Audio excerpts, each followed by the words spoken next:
I'm here at the IM Games Sports Conclave 2024, and joining me is one of India's biggest names in motorsport. He's a Formula 2 driver and a junior for the Alpine F1 team. Kush Maini, it's a pleasure to have you along. Thank you for having me. Thank you. Before we get into the questions, I really want to ask you about that big hit in Baku. Are you okay? And will you be able to race in Abu Dhabi? No, for sure. I'm fully fine. Obviously, I have two F1 tests coming up before my last two races, so looking forward to those. It's one of those that it was a scary one, but I'm glad I'm in one piece and more motivated than ever. That's wonderful to hear. When we talk about Formula racing or motorsport in India, there's been a huge rise in interest, and even more so probably after you and Jayan Daruvala went so high in Formula racing. But what more can be done to increase the fan following of not just F1 but other racing series in India? I think we're taking steps towards it. I mean, compared to 15 years ago, it's a massive difference now already with Indian F4 and a couple of people passionate on helping the sport grow. I think right now my only focus is to make it to Formula 1 because I think that'll be a massive help for our country. Because if I make it, I'm sure the Grand Prix will come back, and then India wants an Indian to cheer. So that's my one goal right now. And if that happens, I'm sure we'll wake up the sleeping giant. But you're one of the very few Indian drivers who have actually stood on top of a podium hearing the Indian national anthem. Tell us a bit about that feeling. No, it's amazing, It was always my dream to stand on a podium in F2, let alone win a race. And obviously, I've stood on a podium 6 times now, and I've won a race. I've got a pole position. I'm even hungrier now. Obviously, being so close to an F1 team, having 4 F1 tests in a year is a dream come true for me. I mean, 4 years ago, I would have said you were lying if this happened. So I'm getting closer and closer to the dream. But I'm definitely hungrier to definitely make it happen. And as you know, it's really tough to get into Formula 1, but I think we're getting closer day by day, yeah.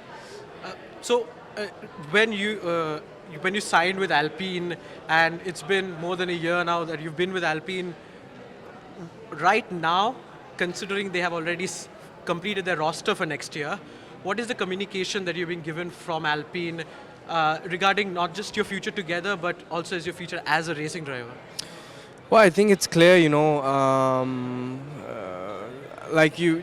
year hasn't even finished yet, so we have no idea about the communication. All I know is that, I've done a good job in the Formula 1 tests, and there's been some things out of my control in this F2 season.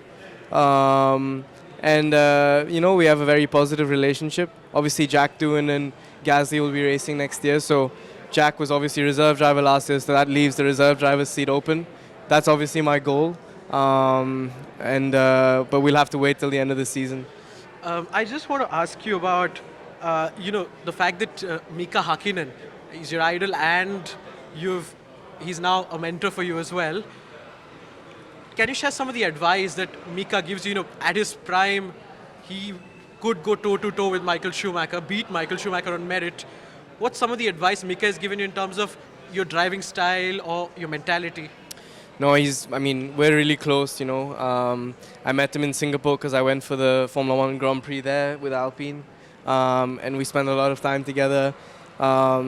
He, for some reason, has taken a liking to me, which, I have to thank my stars, but we're very close. Yeah, we're very close, and any question I have on the racing side of things, or if I'm struggling just in general in life, he's done everything I want to do, so to get his advice is unbelievable, and he's always been my hero from when I was young, and to finally have him as a mentor and pushing me to reach Formula 1 for him, for him it would also be great to see an Indian in Formula 1 because, for us it's such a big country, but to not have any of us at that top level for a long time now, it's annoying in a way. Yeah. I'm the next best chance to make that happen, and we're going to do everything we can to make it. And speaking about doing everything you can, just want to touch upon your plans for next year. Do you still see F2 as a possibility for 2025? I've not been asked that yet. and this you'll be the first one to hear it. But for me, I haven't really shown what I wanted to show. I mean, I started the year really strong, fighting for poles. I've obviously won a race. I've got 6 podiums, but there's been a lot of stuff that's been out of my control, and I haven't really shown what I was really capable of. So for me, leaving F2 now, I'd have too many regrets, and I really feel that I can fight for this championship. So you never know. I know before the year started, I said this would be my last year, but looking at it now, you might see me again, you might not, but definitely I'm more open to the thought of it. Thank you, Kush. It's been wonderful to chat with you today and for the insights that you showed for your career. That's all that we have here on NDTV with Kush Maini.